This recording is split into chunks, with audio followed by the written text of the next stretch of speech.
This is episode 5 of the Intellectual Work podcast, and again we're continuing on with my little field manual about strategy and methods of learning.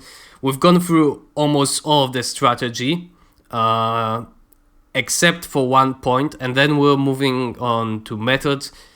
And there is a reason why I left this point for this episode, because it's do your work, but also train to get better at your work. People who wish to be more productive generally fall into one of these two categories. People who just work because they care more about their work than their abilities, or productivity gurus who learn all about different methods that would make them better, but care more about improving upon themselves rather than doing their work. The problem with the first group is that they often don't improve much. They keep doing what they're doing, hoping that they will just learn from experience, but they forget that not all experiences are equally valuable. They often stay approximately at the same level throughout their career, at least unless they are real novices when they start. So of course, at the beginning you're going to learn really rapidly, and then that rate of learning is going to slow down. And that's going to happen actually pretty early on. So maybe you're going to learn rapidly for about 1 year, and then you're going to adjust. And after that point, you're not going to do much progress. You're going to progress on your work, of course, but you're not going to progress on getting better at doing your work. So you're going to be doing more work, but you're not going to be increasing the amount of work that you can do in a set amount of hours. So you're going to be doing more work, but not doing more work and increasing the amount of work that you can do. So getting more productive. They don't do deliberate practice. And deliberate practice is an idea that is pretty well explored. You can just look it up. It's something that I pretty much agree with. It's not really something that it's not like a scientific term or anything. It's just kind of pop science, but it works. Think about washing dishes, for example. You can do it every day for many years and not get any better. Of course, there might not be that much progress to be made in the simple act of washing dishes, but at the same time, you know that there is always someone who can do it 10 times faster. And you know that if you were doing dishes all the time, you still wouldn't achieve that level of skill. The other group, however, is obsessed with getting better, but rarely put the skills into practice to get real field experience. A large part of the problem is due to them being too general. They want to learn everything that might be useful, but that approach often leads to learning things that don't matter to the goal they're trying to accomplish, or don't work with the rest of their abilities or the situation in life. So, for example, the sector that they're working in or the opportunities that they have. You have to combine both of these approaches. You must make use of your talents because that is the end goal, to just do work. And you will know in what areas you need to improve. And then you need to intentionally get better in them, which is deliberate practice. The goal of work is always getting things done, but work is also an art. It is not much unlike martial arts, for example. You can either do it badly or do it well. You need to engineer the best way to do it, as well as improve upon things you can improve. The best methods of improvement in the area of studying are described below. So, of course, this is a nice segue into methods. And method 1, of course, this relates to the first point in strategy, which is working a lot. And the first method is count the time worked. You cannot quantify the intensity with which you work. And it's often very difficult to quantify properly how much you've accomplished. But you can quantify the time you work. Always try to do your best during this time. But if you're having difficulty, that also tells you something. Working for longer does not guarantee improved performance immediately, but it also allows you to test your abilities and reveal your weaknesses. So in general, counting the time worked seems like it shouldn't work because there are just so many factors that contribute to productivity. There is intensity and what you're actually doing. Does it move you towards your goal? And whether that goal moves you to a greater goal. And just it seems to be very complicated, but actually counting the time worked works pretty well. In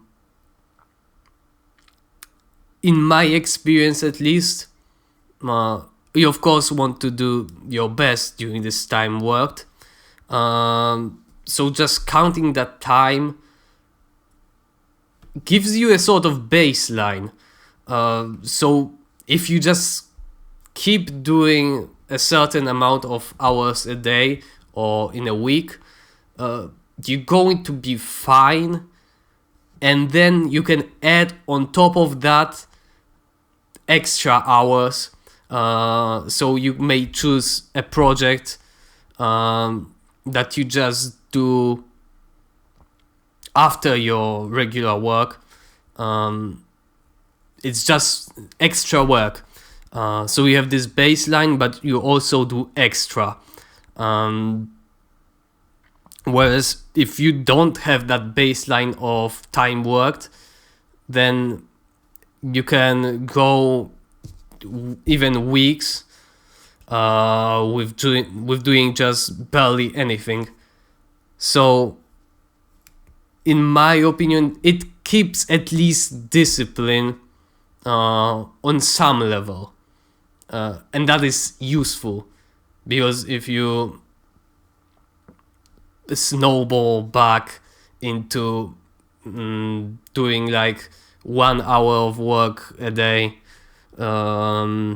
or just not doing, basically doing the bare minimum, then you're going to have a difficult time recovering. So yeah, it basically provides like a baseline, and it's useful to keep that minimum of discipline. There are many apps that you can use to track time. Personally, I like Time.it. You assign the time work to different categories. Generally, I would advise against creating too many categories. You basically only need one, which is your day-to-day work. And don't be too strict about it. Don't count only the time you spend doing deep intellectual work. If you first need to do some shallow research to figure out what to do, count that too. It's also sometimes useful to not stop the count when you go to the bathroom or grab a glass of water or anything that takes just about a minute if you do it quickly, because then your mind will stay on the task, which is something I've talked about in the first episode about Elon Musk and how he eats fast. If you stop the count and then go do it, then you will see that more as a break and a chance to relax. Besides actual work, I like to have another category that relates to hobbies, reading, planning, and other work that technically don't immediately move you toward your work-related goals, but are important, and it would be hard to say that you're not productive during that time. When you look back, it will allow you to better judge how productive you were. I wouldn't add here things like exercise. I think that should be considered separately. Of course, you're going to have less time to work when you go to the gym, but that's just how it is. You need to do your work, but also need to stay in shape. And those are separate things. And with that system, I recommend setting goals for yourself to work, which is just this one category of work, your day-to-day work, and not your hobbies. I recommend setting goals for yourself to work a certain amount of time, either every day or 5 or 6 days a week, or you can count the time worked in a week and set goals for that. Start with something very low. You might find that you're actually only working something like 4 hours a day when you thought you were working relatively hard. Don't panic. Don't start judging yourself. It might be just the way you count that time. But also don't start thinking that you actually work harder than those people who work 8-hour work days, because they actually do meaningful work for maybe 15 minutes. It's just a number and it doesn't mean anything, so you can't really compare yourself with other people using it if you tried. Take that number as just a representation of how you count your work. You can then use that number to set goals for yourself. You should start with something easy, something that you will certainly be able to sustain for weeks. When you feel comfortable with working that amount of time every day or week, just increase that amount a little. Remember, you can always work more than your goal, but a broken streak can be difficult to recover from. At first, of course, you need to figure it out, get a feel for it, but once you become experienced with setting time goals for yourself, you should aim for not breaking a streak for years, ideally never. So I said that it allows you to create that baseline of discipline, but you can also increase that baseline every month or so, and then it's going to get harder. But that's a progression that you can make instead of putting yourself in a situation that you pretty much know you can't sustain for weeks, which would be working, for example, 12 hours every day. You might want to do that. You might feel like you want to do that, but after some time, you're just going to go back to working just the bare minimum, or maybe just a couple of hours a day, and it's just not useful to take that risk, because the risk of you going back to working the bare minimum, if you do decide to work, for example, 12 hours every day, is just extremely high, and you don't have the experience to assume that you would be able to actually sustain that. So it's just a safer route to make that progression, make that slow progression, increase that baseline steadily, instead of jumping in from the beginning.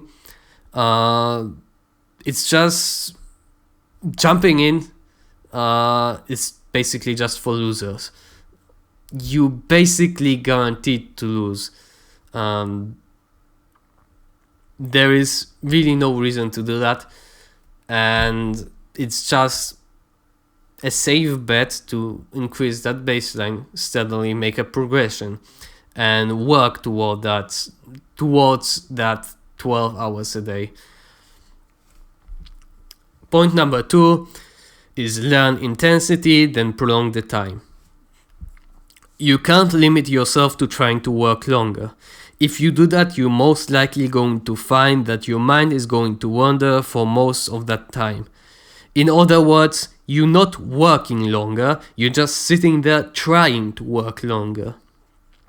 This also has a host of benefits like described above, but you're also wasting a lot of time.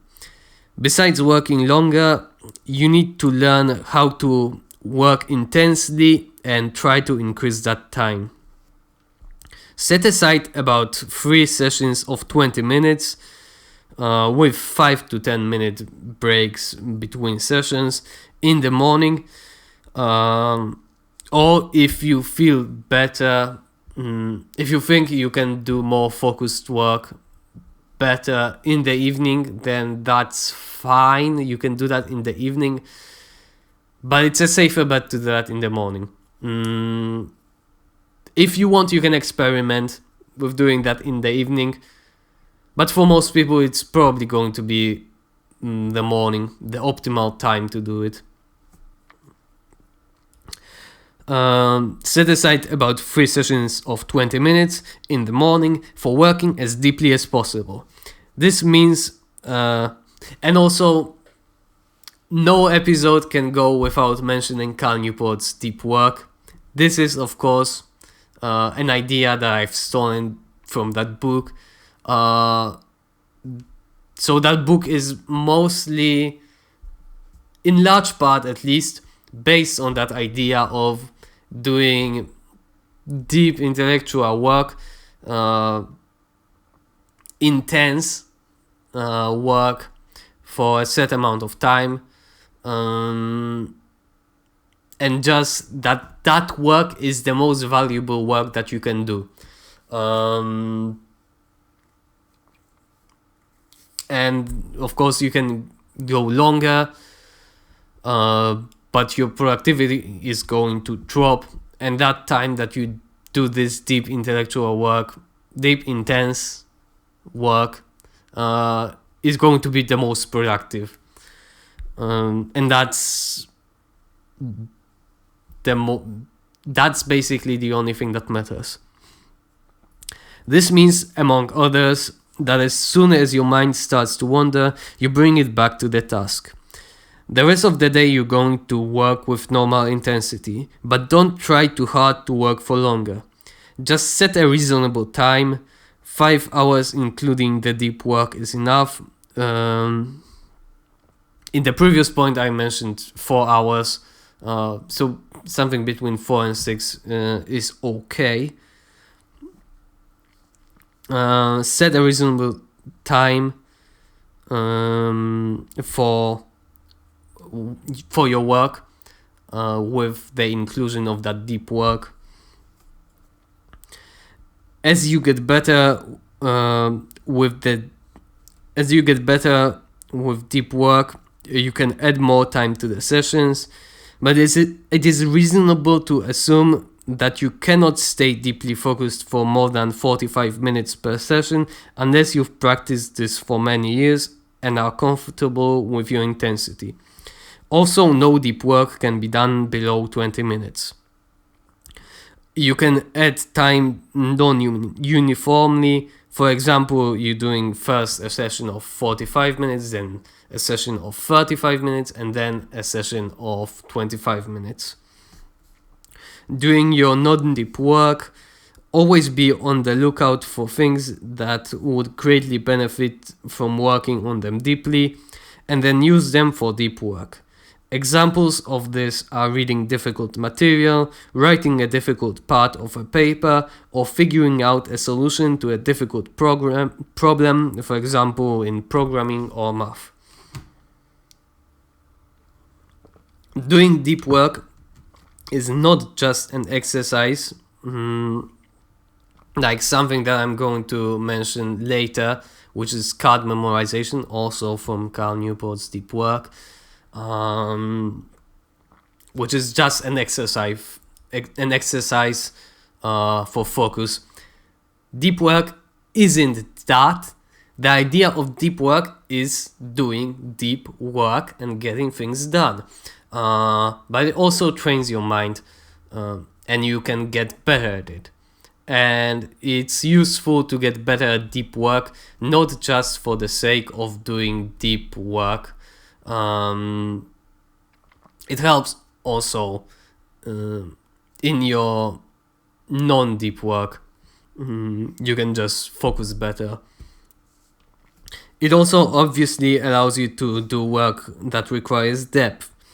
And not only is it a way to get those things done more effectively, there will be times when you pretty much cannot perform a certain task without being fully focused. So of course there are certain tasks that require a deep level of focus, and then that means that they can only be done using deep work. That being said, however, whoever you are, most of your work probably does not require that much depth. Deep work is a focused type of thinking. Having it be focused is the only way to keep up the intensity. When doing work that requires diffused thinking, like most of your work, probably, you have to jump between difficult and easy tasks, so intensity is inconsistent. So deep work can only be done focused. There will be times where you don't really have to do much focused work, so you only need to do deep work to practice. And then there will also be times when a large portion of your work will have to be deep. For example, like in studying. But real fully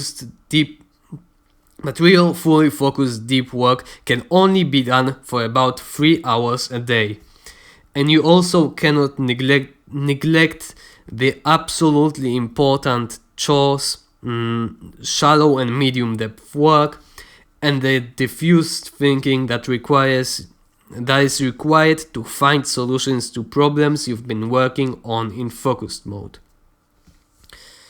So moving on to point number 3, which is something I've developed myself just from experience. It wasn't influenced by anything, which is odd because it seems pretty common sense, but I haven't seen anyone mention something even remotely relating to that. And that is, focus intensely for 15 minutes to get in the groove, then just keep going. It takes some time for your brain to fully adjust to and focus on a specific task, especially if you've just finished something else that also requires a lot of attention. It's safe to say that it can take up to 20 minutes to gain a good level of concentration. So that time spent adjusting to a task will be very frustrating and not satisfying. But it's also crucial to use it well, because you have to put a lot of effort into this priming, and stretching that phase out and going back and forth in terms of concentration is even harder, and you will most likely end up never reaching a satisfactory level of focus, as well as having a miserable time all throughout. So there are 2 strategies that you can choose from. You can either do the thing you're supposed to do 100% until you achieve a satisfactory level of focus and then just keep going normally, or you can choose a different task for this priming period and then switch to the thing you were supposed to do. The other tasks should be similar in operation. For studying, it's keeping focus, and in general, anything that deals with words, with understanding words, but not related to your work and not too difficult. I find that what works for me is either fast typing or speed reading. Speed reading gets a bad reputation nowadays, because apparently it's not a good way to read. You don't actually retain information that well, and I'm saying actually because a couple of years ago people used to think that you can actually read faster but retain information just as well as if you were reading slower. That turned out to probably not be true, but speed reading in this case is not reading fast, it is not to learn something, it's just to keep the focus and get into the groove of that focus. Basically just to focus. It's difficult to judge the level of your focus, so just do this for a set amount of time. 15 minutes should do. There are advantages and disadvantages to both strategies. So choosing the same task and then just keeping going after those 15 minutes, or choosing two separate tasks. So choosing a certain priming task and then going into what you were supposed to do. Doing the same thing as your actual work has a clear advantage that you're already getting a little bit done, though not enough that you should really care about it, as well as that you're sure that it will prime your mind properly, i.e. it's similar enough, in this case identical. But there are two important disadvantages to this. The most important is that you're going to the task with the mindset of defeat. You know that your focus isn't what it should be at first, and that you're going to miss stuff. If you're doing something entirely different, then your only goal in that task is just to prime your mind, and you will accomplish that goal. You can also choose a task that is of appropriate difficulty, so you will win either way. If you're doing the same thing as your work, then your goal is priming, but at the back of your mind, you know that you're going to have to do the same task in a couple of minutes with a different goal in mind, and currently you're failing that goal. Another disadvantage is that you can get sort of fatigued because you do the same task one day, then another day, and then you prime your mind using the same task for the same task again the next day. The task becomes a sort of white noise that is just in the background while you're going through the motions, instead of approaching both the priming and the actual task with intent. Another very important thing that I want to note is that when doing a different task, it translates better into one specific ritual that you do before work, and the value of rituals cannot be overstated. Overall, the approach of using a different task seems like a safer bet, but I have no doubt that for some, the disadvantages that come from using the same task might turn out to be a non-issue, and the exact match between the task and the priming will allow them to achieve much better results. And this whole idea of priming is useful, but I think what works better, what is even better, is the next section. There is also another use for using a different task for this method. So doing priming with one task and then going into what you were supposed to do. Often we take a break after completing a really challenging task that really got us going. So during this break, we go eat something, maybe browse Reddit, or even clip our nails to relax. But that gets us out of the groove and often causes our mind to wander and get hooked on one thought, which makes it difficult to get out of that state. Doing something similar to your work can be used not only to prime your mind before an important task, but also as a good break between tasks.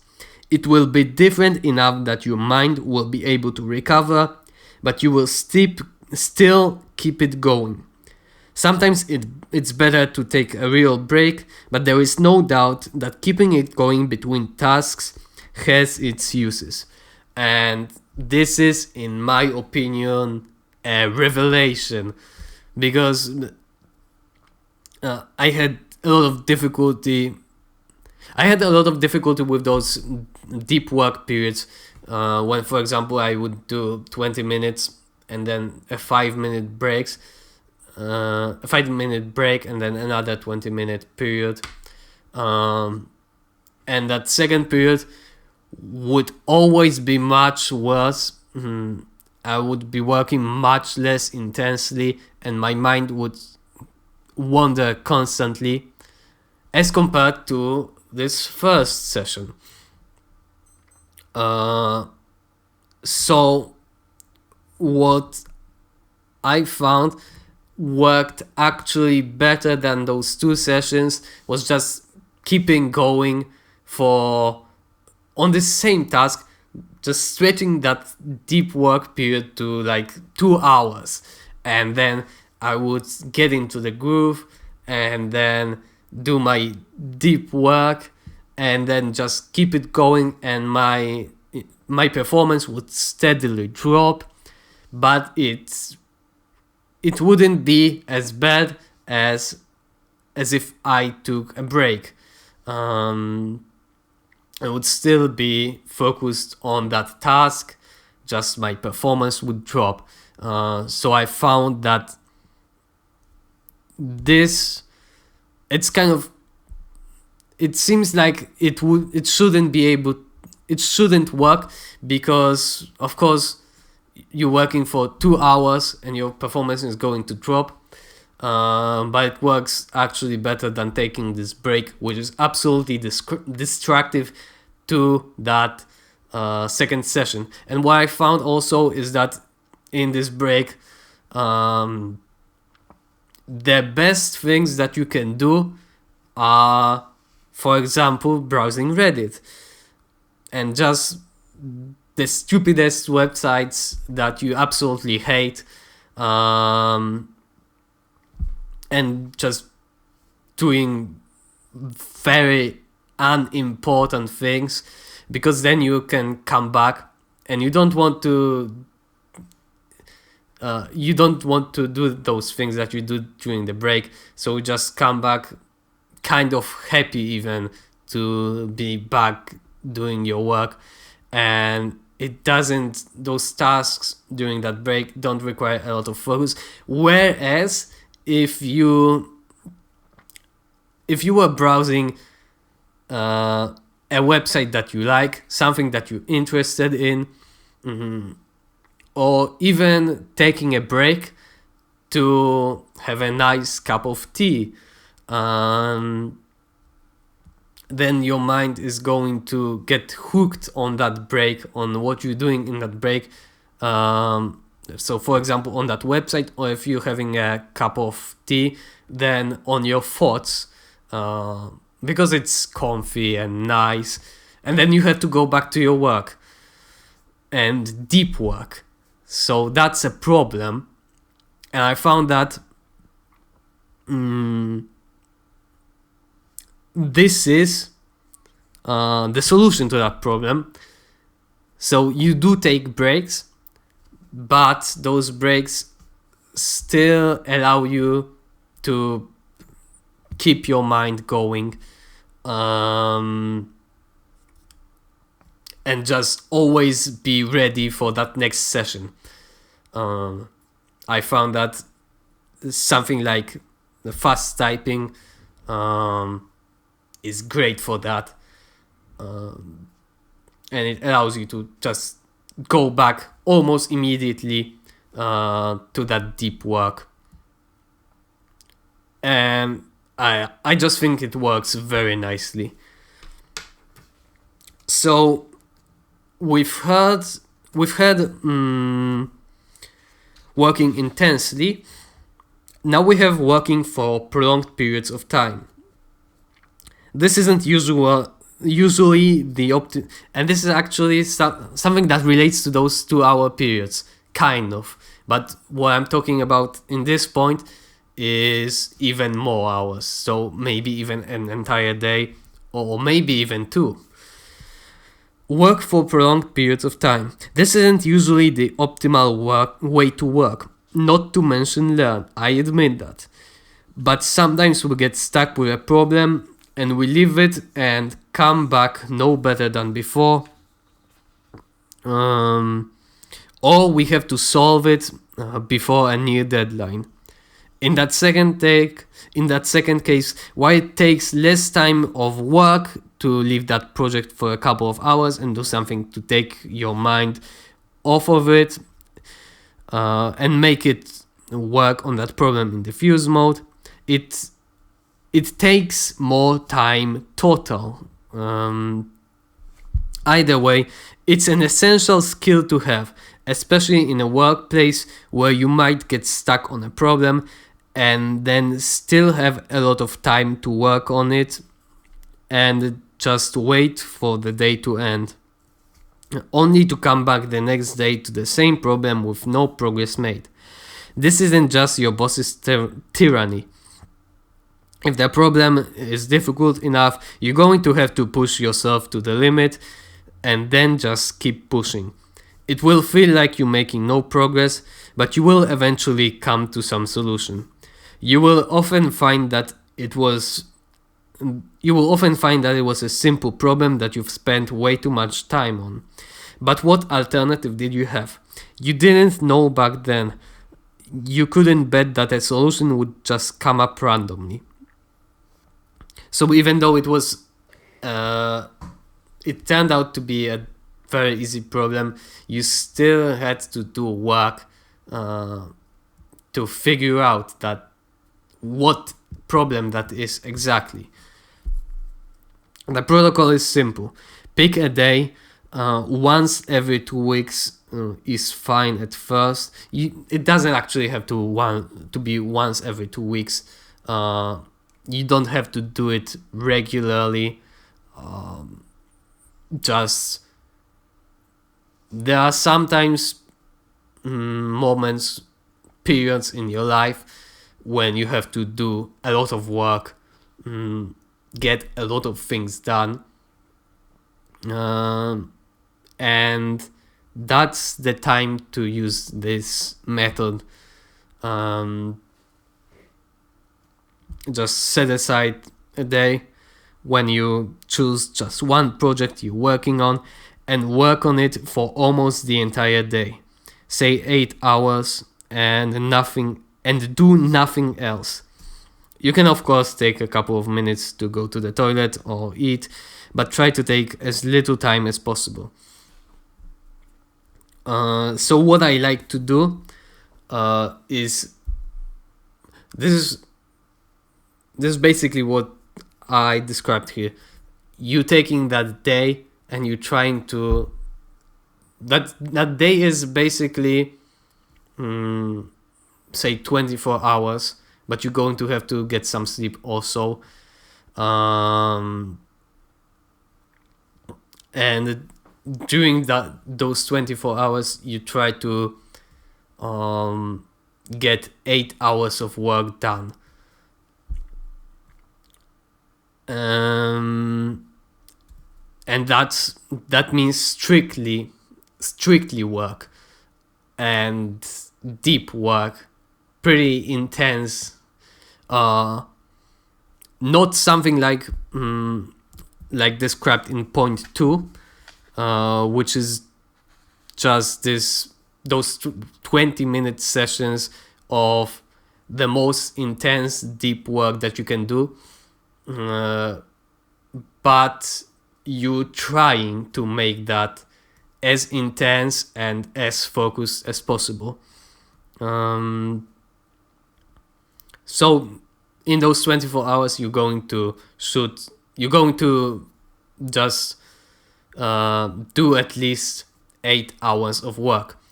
And you can also choose something like not the entire day, but for example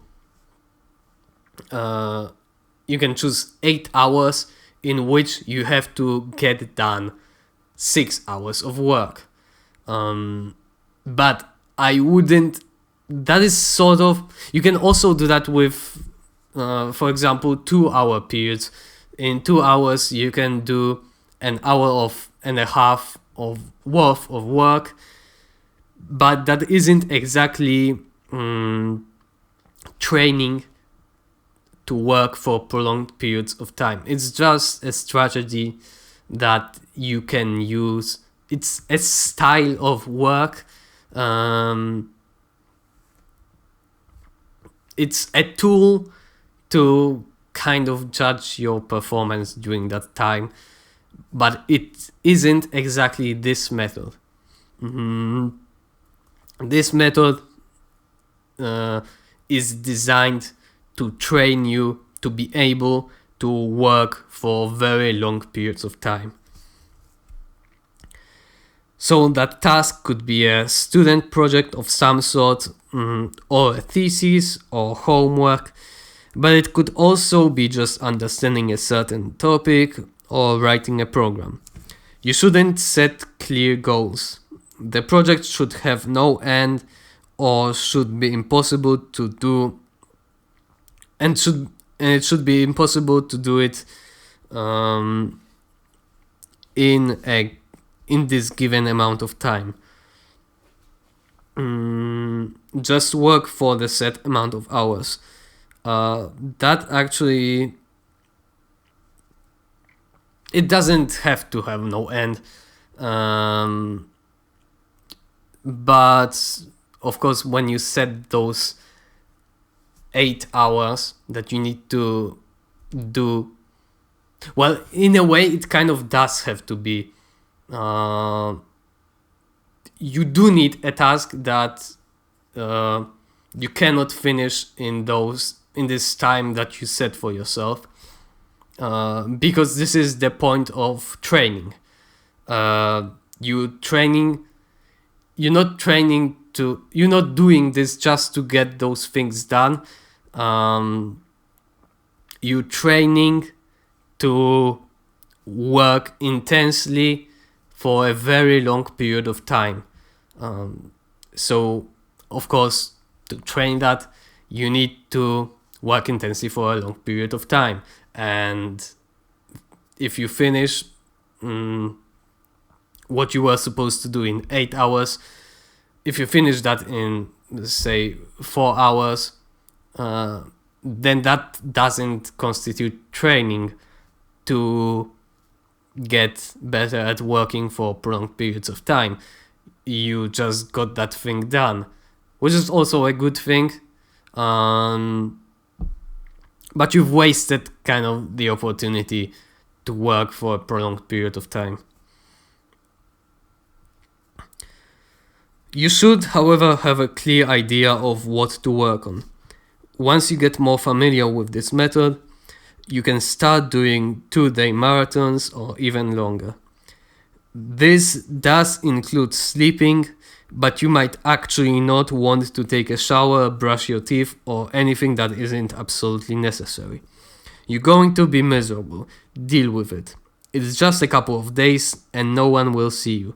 Once you're done, you will not only return to the dignity you had before, but you will spring back higher than you were before. Most importantly, though, such work forces you to focus. There are many activities, such as doing research, that require little use of the diffuse mode, though understanding what you're reading does require some of it, and a lot of use of focus mode. Working for something for the whole day gives you no alternative. You either focus or you don't do anything for the rest of the day. This exercise also gains up to a couple of times effectiveness. Maybe that's a little bit of a stretch. But it gains effectiveness if done without the use of any technology, even for someone who wouldn't use it for anything other than work. I recommend printers. Printers are really a nice tool that was designed when digital technology and screens sucked, so you had to print everything. You just had to do it, but now you don't have to do it, but it's nice to have printed out, for example, Wikipedia article that you can read during your deep work. You don't necessarily have to go get books and try to read those books, very long books, 300 pages or something, in one sitting. You can just print out one article and focus on that one article. And it's also easier to find information that way. So printers are... I recommend printers.